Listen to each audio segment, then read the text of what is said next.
Hello everyone and welcome back to the MattyO channel. I almost died a couple of weeks ago, but hey, I survived, so I'm back and ready to talk about PewDiePie's newest diss track being taken down by YouTube. Sorry about the lack of videos recently, but it took me a while to recover enough to have the energy to make one of my classic, trademarked, high-octane, comedic genius videos. So let's do this. Everybody knows about PewDiePie, the biggest YouTuber on the platform that is not a faceless corporate entity. What you may not know about is Cocomelon, today's token faceless corporate entity. Cocomelon is a channel that publishes exclusively kids content. You know, the kind of mindless animations with songs that parents today have been using as a 21st century replacement for babysitters.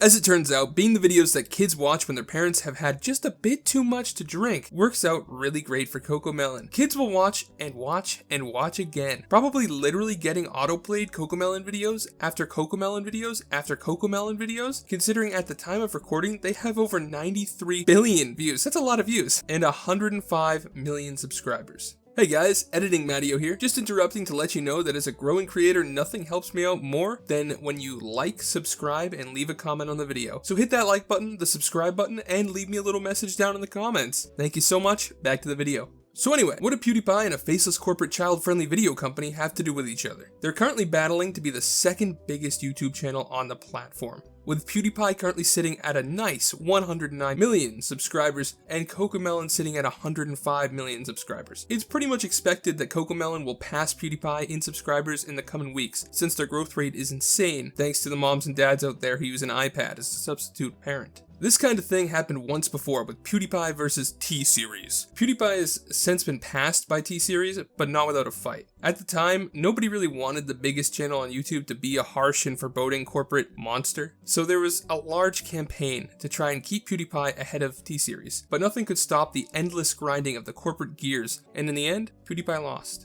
This event culminated in PewDiePie making a diss track against T-Series, which is currently his most viewed video, with over 281 million views. So even though there isn't such a big fanfare about PewDiePie versus Cocomelon as there was about PewDiePie versus T-Series, it seemed like a tradition for PewDiePie to make a diss track about Cocomelon, and there were a lot of fans who wanted it. So imagine my surprise as I'm sitting there, recovering from my brush with death, unable to do much and bored out of my goddamn mind, when my friend sends me a link with no comment, just a video titled Coco. And it was everything anybody ever wanted out of a diss track. It was professionally produced, and honestly, it was a pretty lit song. Had everything it needed to be a real banger video. But I do think that the professional production value in this video might have ended up hurting PewDiePie in the end. Because a few days later, out of nowhere, the video was gone. Just gone. And in its place, text that reads, "This video has been removed for violating YouTube's policy on harassment and bullying." Which was a bit of a shock because this is PewDiePie, the largest creator on the platform. And this was a diss track. Diss tracks are supposed to be safe. People took to the only way to contact a multi-billion-dollar company these days and tweeted at them, asking why PewDiePie's video was taken down. YouTube responded to one Twitter user telling them what got the video taken down, and it's a little bit wild. They said, "This video violated two policies: child safety, by looking like it was made for kids but containing inappropriate content. 2. Harassment, by inciting harassment at other creators. We allow criticism, but this crossed the line. Specific policy details in the image below." And then they shared some images of the policy page with some of the text highlighted. The highlighted text reads, "Child safety on YouTube. Update. Content that targets young minors and families but contains sexual themes, violence, obscene, or other mature themes not suitable for young audiences is not allowed on YouTube." And then under harassment and cyberbullying, they've highlighted, "Repeatedly encourages abusive audience behavior and creates content that harms the YouTube community by persistently inciting hostility between creators for personal financial gain." YouTube then goes nuclear in a follow-up tweet and says, "Any re-uploads of the original, including full-length or partial re-uploads, clips, etc., will be removed too. Still images are okay," which is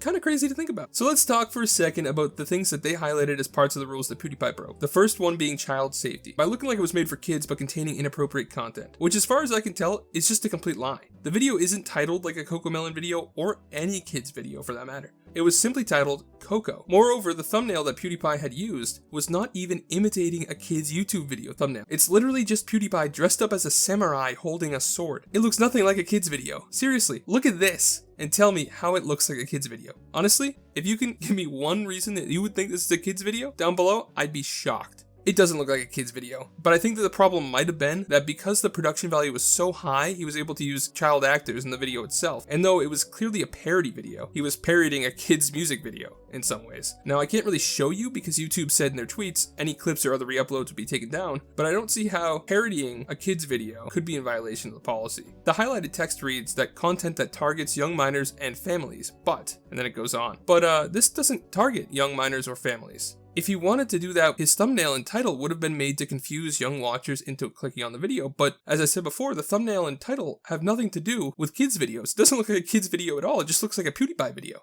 So I honestly have no idea how they even think that this is possibly a violation of that.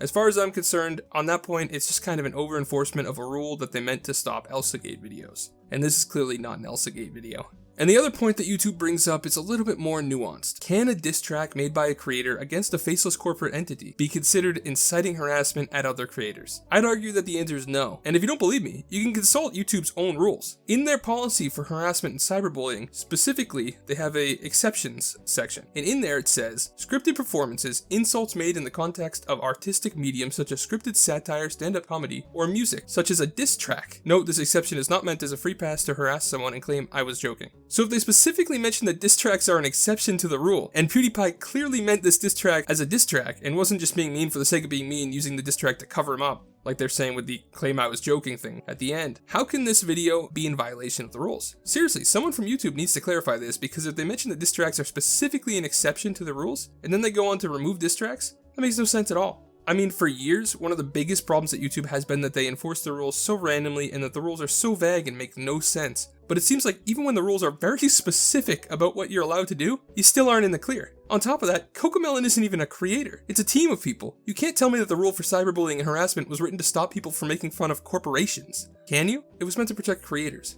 At least, that's what they told us.